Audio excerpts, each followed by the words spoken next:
CVille Show. Thank you kindly for joining us. A glorious Tuesday. I hope you're enjoying it as much as we are. We are live in downtown Charlottesville, but our audience is Central Virginia-wide, Commonwealth-wide, country-wide, and worldwide here on the I Love CVille Network. You, the viewer and listener, can help shape the discussion of today's show by offering your thoughts and perspective in the feed, and we will kindly relay those thoughts, those questions, live on air. We want to thank our friends at the Clifton in Keswick for being a part of the show. Truly a memorable experience at the Clifton, whether it's dining, whether it's happy hour, whether it's a wedding for your family, it's the Clifton in Keswick. Judah Wickhauer is our director, Savannah College of Art and Design, educated, and all-around A-plus guy as well. 10 years he and I have worked alongside each other. Undoubtedly our North Star for our infrastructure and our network. Judah, if you could go to the studio camera, my friend, and welcome Janet Hendricks to the show and David Toscano to the show, and what should be an absolutely memorable one. Friends, good afternoon. How are you guys doing? Doing great. Doing well, thank you. You're looking good, too. Thank you, David Toscano. I missed you, my friend. We'll get ladies first, and we'll introduce Janet to everybody that's watching. Janet, the show is yours. Introduce yourself to the viewers and listeners. Well, I'm Janet Hendricks. I came to Charlottesville in 1975. I'm still working full-time, but on a little bit of a leave right now to take care of my sweet husband. Work for I Love Construction. They're located over on Park Street. I've been there about 15 years. And, of course, I'm here because I've been married to Cole for 38 years.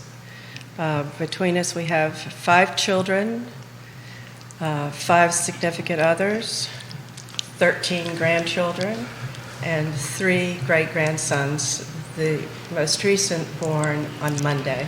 Oh, congratulations. Yes. That's quite the family tree. It's a big family. It is a big family. Now, certainly, folks are asking already if you could provide, an update on Cole. Well, Cole is actually doing quite well. We just got out of COVID isolation last Tuesday, and my hang on to that is I still have a bit of a cough, but Cole's post-COVID is fatigue, and that is why he is not here with us today, but he's doing well. He's not in any pain, and so we are looking forward and planning Christmas. We'll see. Fantastic. David Toscano, I think you certainly need very little introduction. You walk up and down the mall, and I've seen it so many times. It takes you maybe an hour plus if you gave the time to get from the Omni to the Pavilion with so many friends and so much handshaking going on. But for the few that don't know you, if you could introduce yourself to everybody. Well, I'm just a small-town country lawyer, that's all. No, I came to Charlottesville in 1981 and got myself a job at the University of Virginia, stayed here, went to law school here, and then opened up my own law practice with my partner, Bruce Williamson, at the time. But most of my involvement has been in politics. I was on the Charlottesville City Council from 1990 to 2002. During that period of time, I had the great opportunity to work with Cole Hendricks. In fact, he kind of initiated me to everything about Charlottesville. And I was mayor in the mid-90s. And then, after I retired from local office, I successfully ran for a seat in Virginia's House of Delegates, the seat that was once occupied by Thomas Jefferson. Wow. And stayed there for 14 years, all of which was in the minority. I was the minority leader in the Virginia House for 7 years. And I hope I had a role in helping the Democrats take back the House in 2019, and then I retired. You certainly did. Your reputation precedes itself. We have quite a few folks watching. We have John Blair watching on LinkedIn. We love you, JB. Scott Aaronworth, the attorney in Virginia Beach, is watching the program. Jim Hingley, if you're watching today, please let us know. He's the Commonwealth's attorney. The Esquires certainly appreciate this program. I want to tell you the kind of guy that David Toscano is. So we had a little bit of a late switch. We thought Cole may be here. Right. Had some fatigue this morning. Mr. Hendricks did. And we reached out to this gentleman, David Toscano, and said, hey, will you kindly join us and fill in? And he said, I will be there. And I will be there at the drop of a hat. And can you put in perspective Cole Hendricks for Charlottesville, Virginia, and what he has accomplished? That is a tough question because he's done so many amazing things. Oh, my God. I think it's 25 years he served as a city manager. It was maybe 24, 25. 25. And, I'll never forget when when I ran for city council in 1990, I kind of ran as an outsider. I was going to shake things up a little bit. I remember. And I seemed to be able to, I was suggesting I knew a lot more than maybe other people did. Well, and I was kind of critical of City Hall. Well, Cole Hendricks was City Hall because he was the city manager. And I'll never forget when I first got elected, he called me up like the next day and said, David, can I come over and spend some time with you? I want to, talk to you a little bit about the city. And he took me all around the city to places I had never been before and showed me how things worked to make the city as wonderful a place as it is. And some of those things involved the people who operated within city government, the folks who'd been there for years and years and years, whether they were in the police department or in the engineering department or public works. And some of it involved the infrastructure of the place, from going to the Rivanna Water and Sewer Authority building. Now, that's a sexy place to go to watch how they clean the water. But, it was important. And for a youngster like me, it was really significant to understand that it was more than just about politics. It was how you run the city. And Cole was a master. But he was also a master politician because he knew how to work with people to get things done. And I can tell you more about that later or now, wherever you want me to go. I don't want to take away the time. I need to interject here just a little bit because Cole's method of management was management by walking around. He said that all the time. He walked the city, he drove places to see what things looked like in neighborhoods. If the trees were hanging too low, did they need to be trimmed back? Did he need to get public works out? But he was a humble man. He was not an out front guy. Wouldn't you agree? I definitely would agree. Harry Truman once said, you can get a lot done if you don't care who gets the credit. That's right. He was a master at that because you would go into a budget session and a counselor here or a counselor there was trying to find a little extra money for this program or that program. And Cole knew how to play his cards close to the vest. But he also knew how to pull out that ace of spades or that ace of hearts at the right time to find that little extra money from some pot that he knew about to help make that counselor feel good about what was going in the budget. Yep. And that counselor could then take credit for it. Yep. That's the essence of someone who knows how to lead and get things done. It wasn't about him. No. It was about other people feeling invested in the process and making sure that they felt like they were getting things done. I love it. I love it. We do have Mr. Jim Hingley watching the show. I believe we have Mayor Snook on the feed as well. We have some photos that we'll get to here in a matter of moments, Judah, if we could rotate them through when we call for them. I'd love to discuss what you mentioned on the phone when we were prepping, and it really resonated with me. You called Cole the love of your life. Oh, my God. He is the love of my life. We were... I won't tell you how old we were when we got married, but we have been married 38 years. And I'm a very... Cole is not an introvert, but he's pretty quiet. But then he married me. And I'm an extrovert. I knew a lot of the department heads personally. One of the things that, and I ran into the city manager on my way here, and he's getting ready to leave for the ICMA conference, which is the International City Managers Association. We went to all of those conferences together, took our two youngest daughters with us if we could, if it was drivable, and we've had a wonderful life with him being city manager. Just so many opportunities. I mean, Cole, the bicentennial, he met the Queen. She came to Charlottesville. He met the Queen. A lot of famous people came through. I didn't get to meet all of those, but we've really had a good time. He loved doing this work. He was excellent at it. He got many international awards because of it, and it was a blast. Ray Cadell, watching the program, he said, David Toscano has always been my favorite Democrat. I love Ray. I love Ray as well. One of the best horn players we have in the Commonwealth, Ray Cadell. We love you, my friend. Vanessa Parkhill is watching in Earlysville. I see many folks in City Hall on the feed as we speak right now. If you guys have some questions, please relay them live on air. David Toscano, the creation of the downtown pedestrian mall. Put this in perspective here and how it applies to Cole Hendricks and the political and economic climate at the time.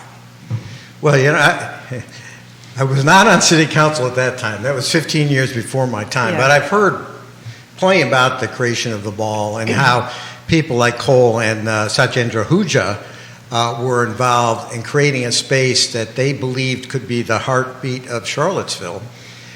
And it took a lot of politicking to get that done. And in fact, several councilors at the time were prohibited from even voting on the issue because they owned property on the mall and they were conflicted out.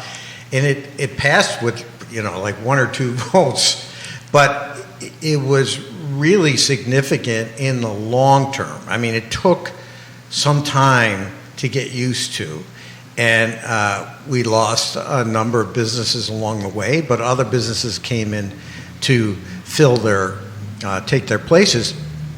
And the mall has gone through a number of iterations over the years. It used to be a totally retail-oriented place, but in the 1990s, things started to begin to transition to more of an entertainment center with a lot of restaurants, the movie theater, the ice skating rink, the transfer center, the bus transfer center at the other end of the mall. Fridays after 5. Fridays after 5 and the Ting Pavilion.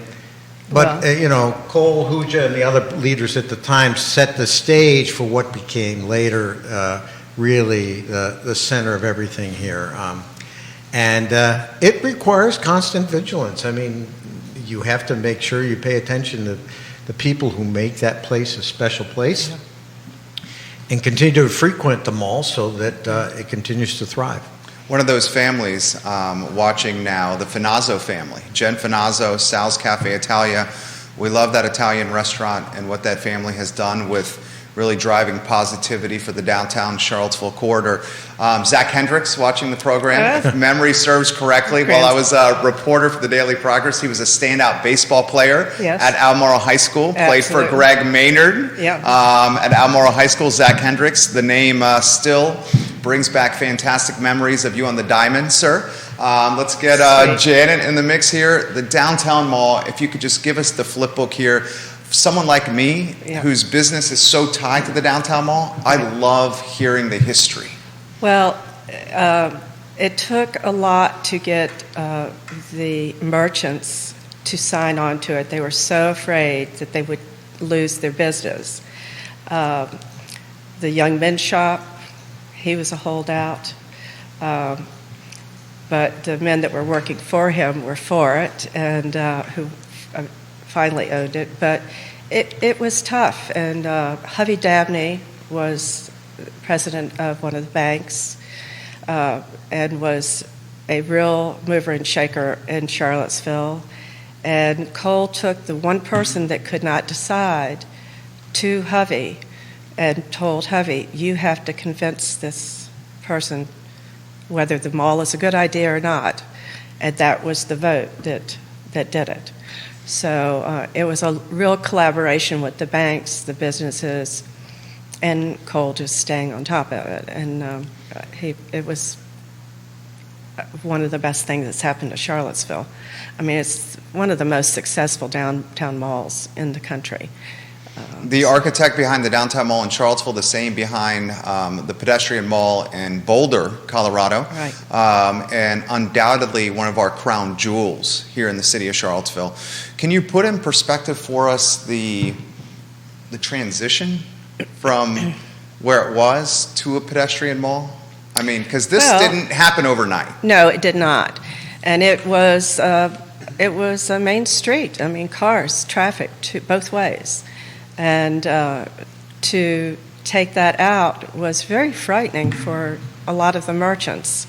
They couldn't picture what it was going to be like and how it would impact their business. Would they be able to stay? And as David said, there were a lot of wonderful shops down here, specialty shops, department stores, and they started moving out. The Miller and Rhodes building, which is now a bank. Legate's was down at the far end. Gosh, what are some of the... Oh, Woolworths, Pennies. I mean, you Browns. just a whole host of... Yeah, that's right. And of course, it's part of how commerce moves, and Yeah. there are always changes like Yes, yes. But, you know, what it's turned into has been a family gathering place. Restaurants, bookstores, the movie theaters. And one of the things that Cole did was he dedicated a police officer to the downtown mall because there was this fear of being on the downtown mall. And so there was a dedicated police officer for the mall from the beginning. I don't know if there is now, but there was initially, and that gave people, you know, a peace of mind, and they came. You build it, they'll come. If you build it, they will come. Absolutely true. The Omni Hotel trickles back to Cole. Who wants to tackle that one? David wasn't here then, I don't believe. Were you? Well, I arrived in '81, and that was the time when, I think that was the time when Frank Buck had joined, my law partner had joined the council and eventually became mayor, and I think he's probably the longest serving mayor. Yeah. I think he served 8 years, and he and Cole were very instrumental in getting the Omni Hotel done. The Omni Hotel sits on land that was demolished as part of the Vinegar Hill redevelopment project, and it just laid fallow for years and years and years. And the only way you could get that construction done was some pretty elaborate financing that involved the Redevelopment and Housing Authority. And Frank and Cole were champions of that hotel, and I tell you, the mall probably would have failed without that hotel. It was an anchor, and it was a public-private partnership that built the Omni. Tell us about that. Well, I don't know if I can do that total justice, but the city owned part of the hotel, and that was pretty scary. But very controversial. Very controversial. I mean, every election, the mall was part of the issues to be debated on that, and it just. And Cole, of course, worked at the pleasure of the council. That is an appointed job, and he just kept doing his job, and he would go to New York to meet with poor's Standard & Poor's. Yes, and Standard & the, and the- Poor's. And the rating agencies. S&P.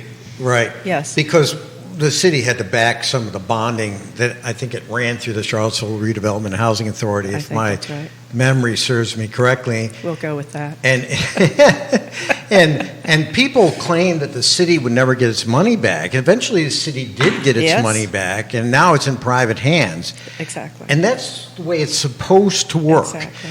But there were a lot of naysayers, and I frankly was one of the ones that was somewhat critical at the beginning. But as I began to understand how the financing worked, and as we held the Omni's feet to the fire, it wasn't, I don't know when it became the Omni, but held the hotel ownership's feet to the fire, we eventually got that money back. Yep. And so it proved to be a wonderful investment, but it brought so many more people downtown. Without it, I'm not sure that we wouldn't have gone the way of a lot of other places around the country who built pedestrian malls in the 70s and early 80s and then ripped up the Folded. bricks Yep. and turned them back into streets. I think there are only maybe 3 or 4 that are left now that are like Charlottesville. So we're one of the few successes. And Omni was important to that. How do you, this is what really struck me about your husband was 25 years as city manager. I mean, look at... He was the best politician in Charlottesville. I mean, I think we're still paying, we're still paying a couple city managers here. 25 years on the job, that speaks volumes for this man here. Can you, David, you're delegate, you're a former counselor, you're a former mayor here. I mean, we have had a turnstile when it comes to that position locally, especially of late. Can you put 25 years on the job in a position like that in perspective? Well, first, you got to hand it to Cole's skills and his ability to listen to people and try to hear what they were saying and kind of fold it into a complete piece that everybody could embrace. But, it really was a different time. I mean, prior to Cole, the city manager was a guy named Jim Bowen, and he was there 24 years. So you had 24 years for Bowen, 25 for Cole. When we hired Gary O'Connell, and I was on the council then, I think he served 10. But the city is very different now. There's a lot more impatience in the city now. There's a lot more political infighting, and I don't mean in a partisan sense. I mean in in an ideological or political perspective sense, where there are a lot more people who are saying, we ought to get this, or we ought to get that, or we don't like this, and we don't like that. And sometimes they're not willing to say their piece, take a vote, and move on. They want to kind of relitigate everything. And that's a climate where the leadership tends to churn a lot more. So you've seen a whole series of city managers come and go. I mean, it's so many that I don't really remember all their names. How sad is that? I'd have to get my notebook out to be able to rattle those off, and legitimately. And we're paying for a lot of them. Yeah. And people don't think, that makes a difference, but you're talking hundreds of thousands of dollars, and that can make a difference in a neighborhood, whether they get a sidewalk on both sides of the street or not. So we ought to really keep some of this agitation in perspective here. We all have a right to say our piece, but when the decision is made, let's try to move past it to the next debate, because without it, there are too many fissures in this place, and I'm worried about that. Well, the mall is a perfect example of that. There was a lot of discussion and arguing and different opinions, but once the decision was made and it moved forward, everybody stayed on board. There were a few still grumbling over on the side, but they grumbled quietly. And eventually, it was to their benefit. And I think that even the things that are coming in front of the council now, if people could be civil, it would be to the benefit of the city. Very well said. We have the TV station watching, a local newspaper on the show watching us. I believe Sean Tubbs is going to be joining us here in about 15 minutes in studio. To catch part of the show and to bend your ear a little bit, Janet. Okay. Can you put in perspective the leadership qualities, and you've already done this. Kevin Higgins watches this program routinely. He's from Greenwood. We've dubbed him the mayor of Greenwood, the thriving metropolis that is Greenwood. Okay. And he has said your husband easily could have been governor if he had chosen. That's how good his leadership skills were. Well, he never would have done that. His skills were at the city management level, and he could have been city manager of a much larger city and done well, but he loved Charlottesville. And how appropriate that he loved Charlottesville and we're on I Love Charlottesville. But he wanted to build it he wanted it to be a place where families wanted to live. And there were many things that he contributed beyond them all. That Cole was a golfer, and so he bought the land for Penn Park and developed it was a 9-hole golf course. And then later, when there was enough money to do the second 9, the golf course actually paid for the debt service on that because he had a golf pro out there, and we tried to give lessons to our grandson, and they didn't have anybody out there teaching. So the golf course is really sort of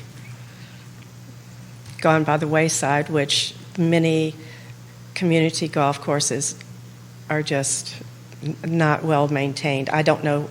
I was a golfer. I don't know. But Cole, that was important. He thought it was a very good thing, and kids learned a lot of good lessons in life with golf. You've got to, Such an important sport. Absolutely. Can teach you so much. Yeah. Jackie Hazlett Neff. Jackie, and if I messed any of your names up, I apologize. Jackie Hazlett Neff. Cole was really good at making people feel heard. That was one of the skills that he had. He made people feel heard. That's his daughter. Oh, that's his daughter, right there. Okay. That's our oldest daughter. Oprah Winfrey once said, "Everyone has this in common. Everyone wants to be seen, heard, and understood." Yeah. And it sounds like Cole Hendricks embodied those traits. He did. At a meeting, there would be all this discussion going on, and Cole would say, "Well," and then he would just tie the whole meeting into a bow. And this is what I hear, and this, dot, dot, dot, dot. And it was awesome to watch, and I did get to see that. Catherine D'Souza is watching the program. You guys have a lot of people watching right now. Can you go ahead, David. So, I won't be able to stay when Sean gets here, but if you don't have this on your list of what we need to talk about, we need to talk about the revenue sharing agreement, because we talk about I Love CVille. When we talk about I Love CVille, we're not just talking about the city. We're talking about the whole area. Central Virginia. And Cole and the county executive at the time, Guy Agner and the council and the board of supervisors developed what we now come to know as the revenue sharing agreement, whereby Charlottesville abandoned its right at the time. There's no right for cities to annex now, but at the time, cities could annex pieces of the county that are adjacent. Mm-hmm. So the city gave up its right to annex county land in exchange for the county and the city sharing revenues generated by both localities according to a formula. Now, that usually meant, because the county would be growing faster than the city, that the city would be the beneficiary of the funds. But the theory was that you would take the funds invested in the city infrastructure, because both county residents and city residents take advantage of the city infrastructure, and the whole community would be better off for it. And as it turns out, the whole community is better off for it. There are areas in the county that don't have to be developed because the city never took land that would be the Route 29 corridor. And there are the city benefits in terms of the sharing of the money that comes from the county. Every year it's controversial because the county residents don't necessarily understand its origins, and all they think is they're giving money to a profligate city council. But in reality, it's part of being part of a locality, of a community that works together and that each benefits by the investments made with that money. So, and coal, it wouldn't have happened without coal. You want to touch on that? Well said, David. I would agree, and I was with him when we were many places with the Board of Supervisors and discussions where they would sort of retreat to do that.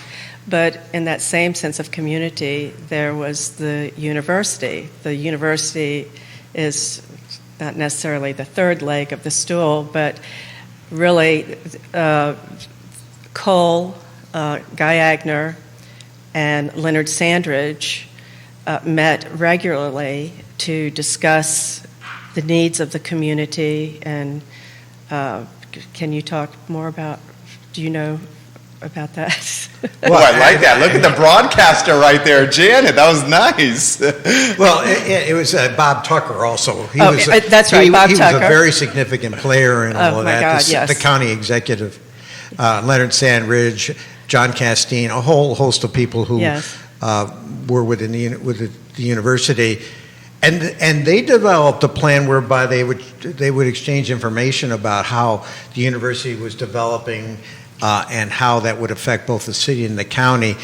Some of that's gone by the wayside a little bit, but during the time that it was active, it was very instrumental because the university is the major economic driver of this whole place, and people sometimes.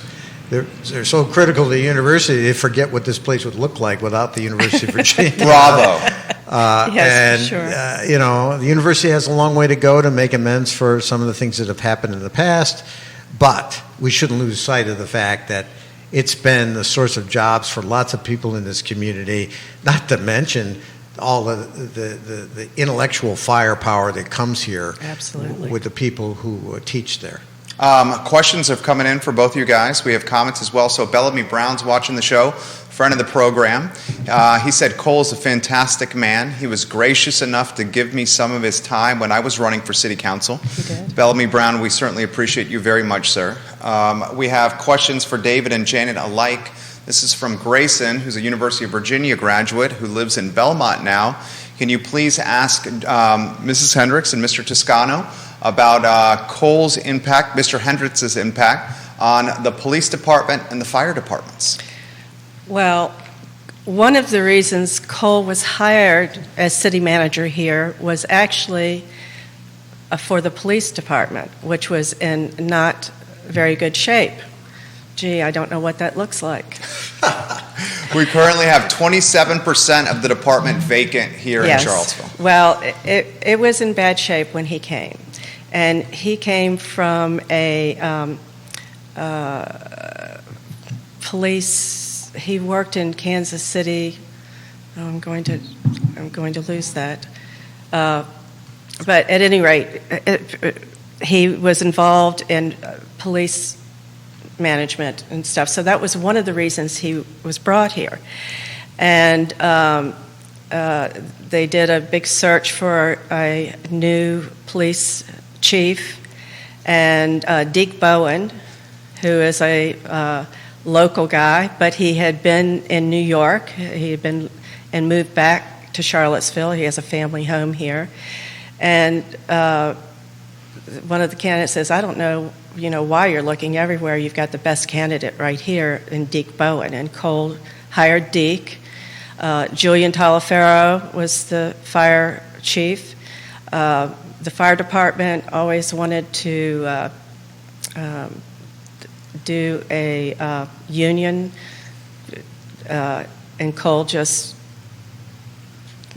worked things out and worked with them. That there was no union with either one. They didn't need it because they were getting the training and the pay and the things. Cole did a lot of things for the employees, reviewing and training and salaries and stuff like that to keep abreast of what he could get the best for what they were offering for salaries. And his department heads were so loyal to him. They really did not, I mean, the continuity while Cole was here was just amazing. And they wanted to know when he was going to leave because that's when they were going to start job searching. Because they did not want to leave him because he let them do their job. He gave them the tools and said, this is your job. I'm going to check with you and then, let me know if you need help, but, get your job done. And I think it just built a real continuity for the city. How about you, David? This is getting me to think back a lot about the history of Charlottesville. But, Cole came here, when was it? 71. 71. I mean, you talk about a different time. Yeah. Charlottesville, the population had to be around maybe 30,000. It really was a small southern town. The county didn't have much population in excess of that, and the university was not of the size it is today. So this was a small southern town, and I mean southern. I mean, it had a lot of the vestiges of what we saw, what we believed to be the rural South. And a lot of good old boy stuff was going on. And Cole took the city and kind of professionalized its operation. Yes. It was a different time, and the professionalization, I think, carried through into the mid-'90s. Now, the dynamic of how you recruit and retain people now is all very different now than it was back then. But this is a really important element of the transition of Charlottesville into being much more cosmopolitan, much more progressive politically, and much more energetic than it was when he first came here. That's right. He was 36 years old when he came. Yeah. Man. He was a baby. Yeah. 36. I mean, you wouldn't describe Cole as a, quote, change agent, but he really set the stage for a lot of things that happened later that made this even a better place than it was when in the mid-'70s. Mayor Snook described Cole as he brought Charlottesville from the era of doing business from the file cards and Jim Bowen's jacket pocket to a true modern management system in this city. Put that in perspective. That is a wonderful way. Why, you should have him here. He comes on a lot. Mayor Snook he announced his intentions to run for re-election in that chair. Okay. I love David Toscano so much. He says, tell us what he means by that, guys. Tell him what he means by the... Doing business from the file cards and Jim Bowen's jacket pocket to a true modern management system. I can tell you a little story about that. Jim Bowen kept the budget in his desk drawer. And if the department had needed money, they had to come and ask Jim. And he would get out the budget out of his desk drawer, his bottom desk drawer, and put it up and flip through it and go, no, you can't do that. Or he'd go, okay, you can do that. I mean, Cole's the first computers, and it took a whole room to put the computer system together then, but yeah. And people are saying, why do we need these computers? Why? The old way worked perfectly fine. When Jim Bowen would walk around with these cards in his pocket, and he'd see something, he'd write it down. Well, Gary O'Connell did some of that too, I should say. Well, Gary Cole did too. Everybody has their little tricks for trying to remember. But not every, we now put it on our cell phones, but it wasn't that way then. Well, that's a true story about the budget being in his bottom drawer, and he would pull it out and say yay or nay. So, how about Mr. Hendricks? How about Cole with walking up and down the downtown mall, smoking a pipe? He did smoke a pipe. And I made friends with the young men's shop, and I took him out of his Midwest striped sock, white sock thing, and made him a Virginia gentleman. Well, how about the jackets he used to wear? Oh. My God. We have pictures. I think we have a. Do we have a You pink have a jacket? picture of a Yes. jacket? Cole in Oh a my pink God. jacket on screen. Can we put that on there, Judah? I have to tell you about that jacket. Please. So I bought that and brought it home. And as a matter of fact, it had this beautiful flower tie that went with it. And I said, and I want the tie. Who was the owner of the, who's the big guy that was the owner? Omansky? No, after Oh, Umansky you're was talking gone. Pryor, Yeah. Marshall. Marshall Pryor. So Marshall was helping me. I would go and Cole was not allowed to buy anything at the young men's shop unless I was with him. So I said, and I want the tie to go with this jacket, Marshall. And he said, I don't have it. And a salesman had one on it. He says, come here. And he said, take that tie off. That's Cole's tie now. Wow. And so Cole he wouldn't wear it. He says, I'm not wearing this. I said, well, I'd just like for you to try it. So he wore it and he walked down the mall. All these women started coming up to him. Oh my God, you look so good. He said, okay, I'll wear whatever you buy for me. Judah's laughing off camera here. I don't know. I'm not sure he was the hippest dresser around, but Well, it's a good story. well, that's true. But he wasn't hip. But we got him out of the Midwest and into Charlottesville. We have folks asking about the Charlottesville High School evolution and how it ties to Cole. Do you know that story? I don't know that story. Okay. Boy, that really predates me. Who's asking that question? This is Jonathan, who has been in Charlottesville since 1967, watching on his grandson's iPhone. He should tell us because this Jonathan, we're before my open-minded. time. Please let us know, Jonathan. Well, the construction of Charlottesville High School was under Cole's venue. There was a fishing pond down there originally. And so eventually Lane was closed and Charlottesville High School was opened, and they added the football stadium and later added the Martin Luther King Performing Arts Center. So that was a real plus for Charlottesville to go to that bigger high school and the fields that they had available because they had more land. You know where the Lane High School was. So anyway, that was something that he was very proud of. How about Market Street parking garage? Mayor Snug wanted me to ask you guys about the Market Street parking garage in Cole Hendricks. Oh, I have a story on that. Go ahead.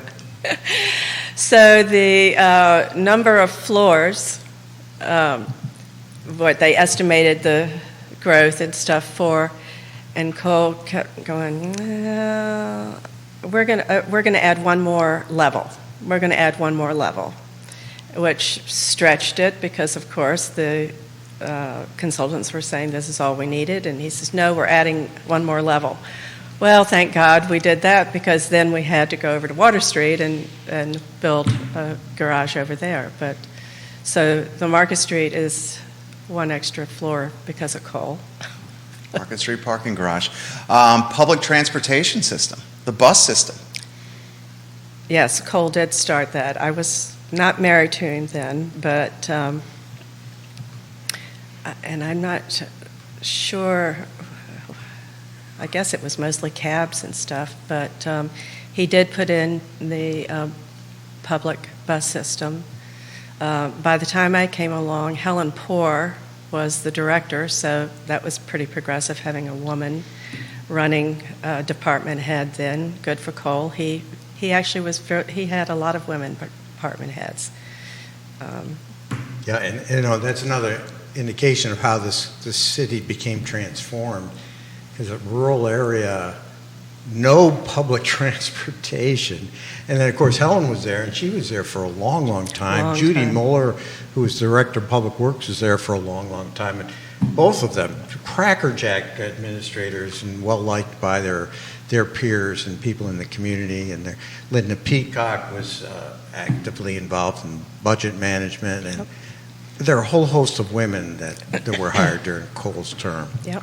This is an interesting one that's come in, and this is from Janice, who's watching the program, and she says, can you guys talk about the relationship with the city, the county, and the University of Virginia, and how it evolved under Mr. Hendricks' leadership?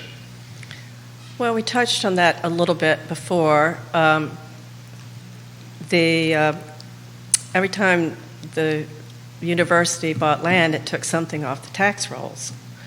And so they're, at some point, they're the Bigfoot in the community. The largest landlord in the community, Yes. Undoubtedly.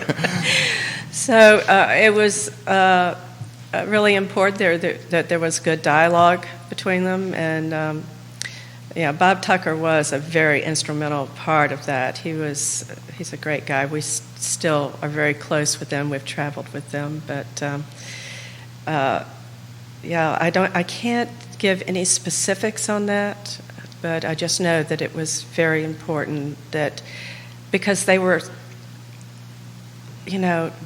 not being friends.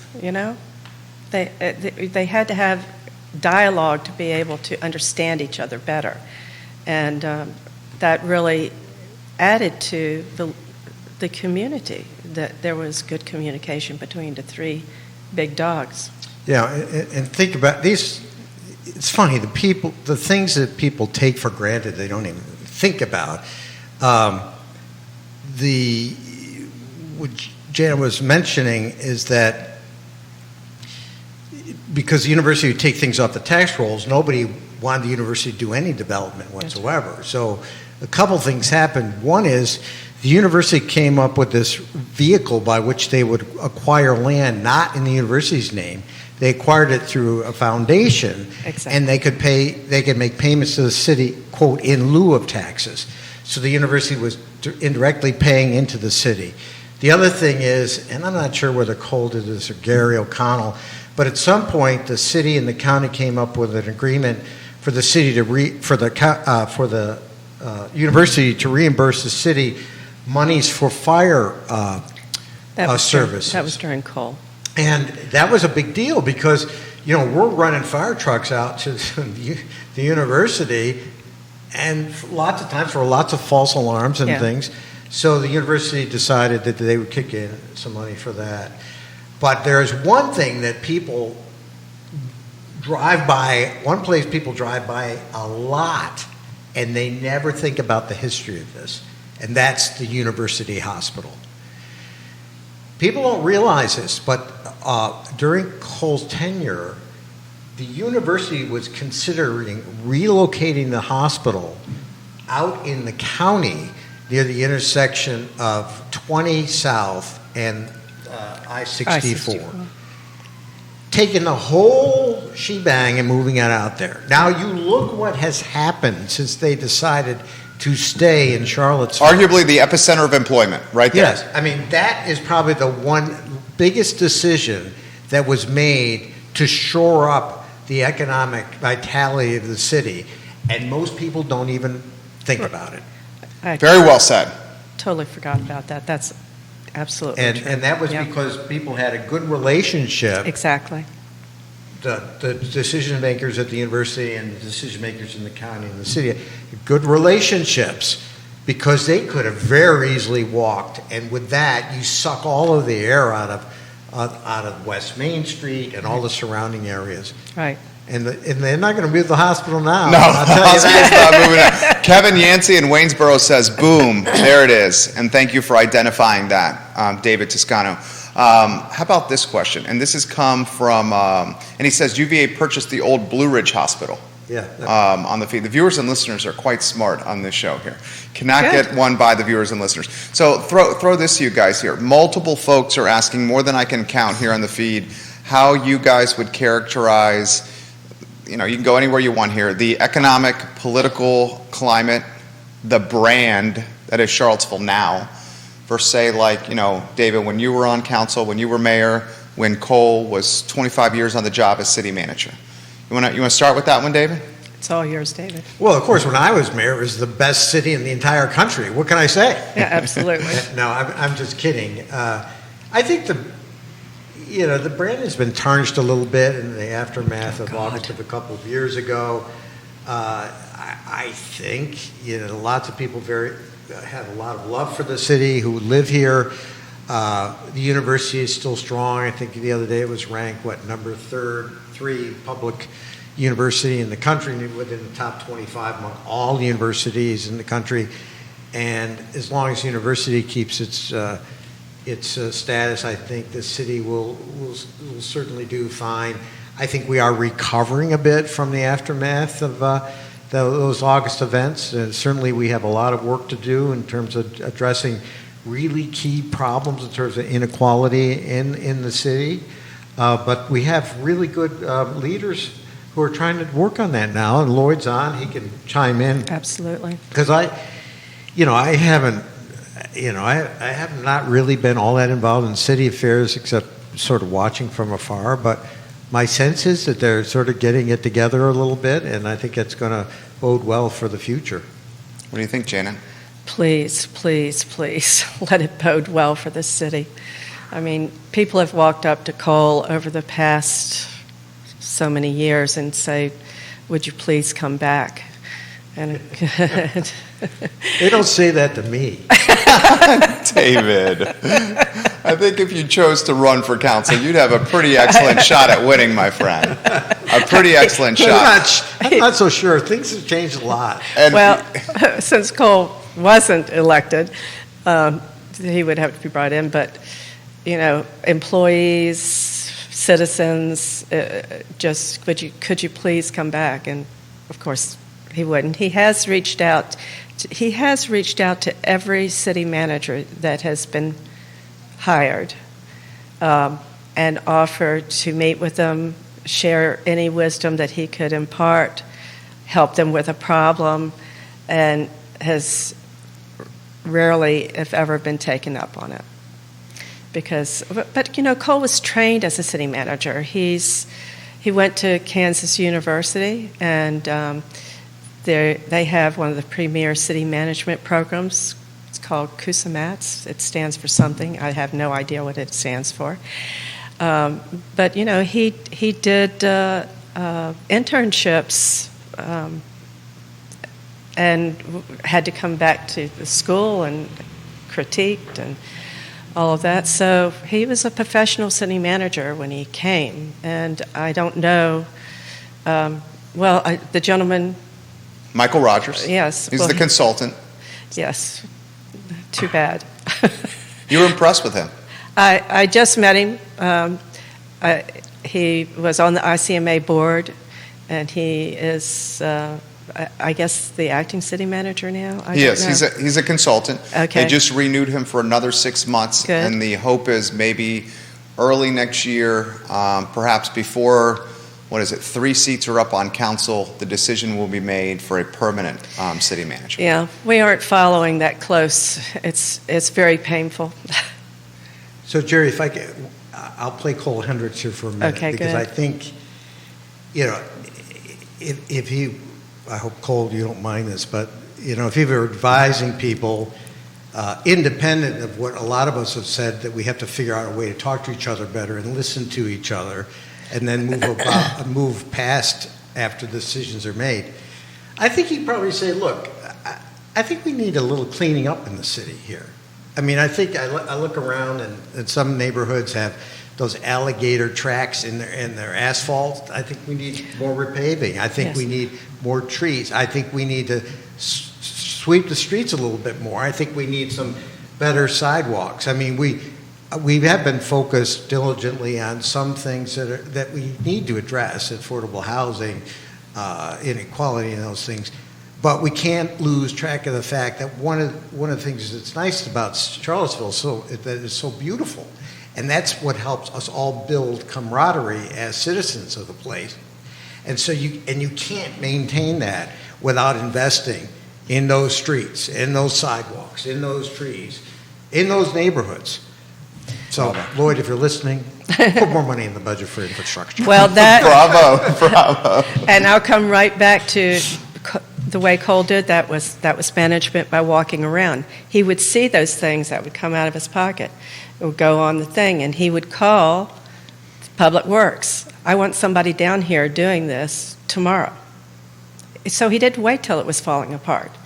That's, the sidewalks. And he didn't wait until people called about No. it, because sometimes people don't call about it. No. And it festers in their minds. Yes, well, they'll go, well, this is horrible. The crosswalks at the park, the cobblestone crosswalks are sunk. Yeah. And I'm going, boy, that would never have been like that if Cole were still city manager. He would have gotten that fixed. Sorry, guys. No, I certainly But, believe you. Why not give people advice if they're listening? Why would give advice? Please, I mean, it's those things, make us look like we're not cleaning our house to invite our friends and company to our city. Very well said. David, I'd love to, we're an hour in. You guys have made this interview a breeze. It's been a joy. I'd like to take a couple of minutes, please, to highlight all the fantastic things you're doing as a published author. Oh, well, maybe you ought to have me back for that. We certainly will. 100%. But I had 2 books out since I left the Virginia General Assembly. One's called Fighting Political Gridlock, How States Shape the Nation and Our Lives, and it's all about something that people don't pay attention to.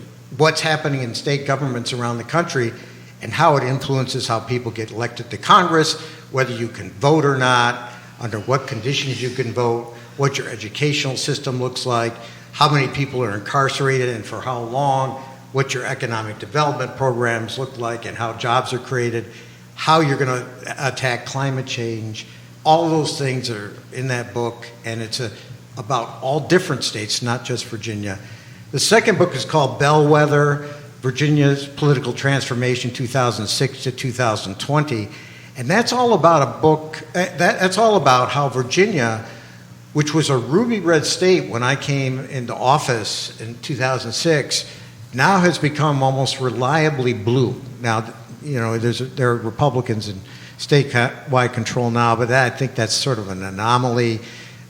It was a massive transformation that occurred during those 2 decades, and that book is all about what contributed to it. So, hopefully I come on and I'll tell you all about that. Anytime you want, David Toscano. Yeah. Bellamy Brown just put in the feed, I'm buying your book literally right now. Oh, good. I'll sign it, too. He will sign it for you, Bellamy Brown.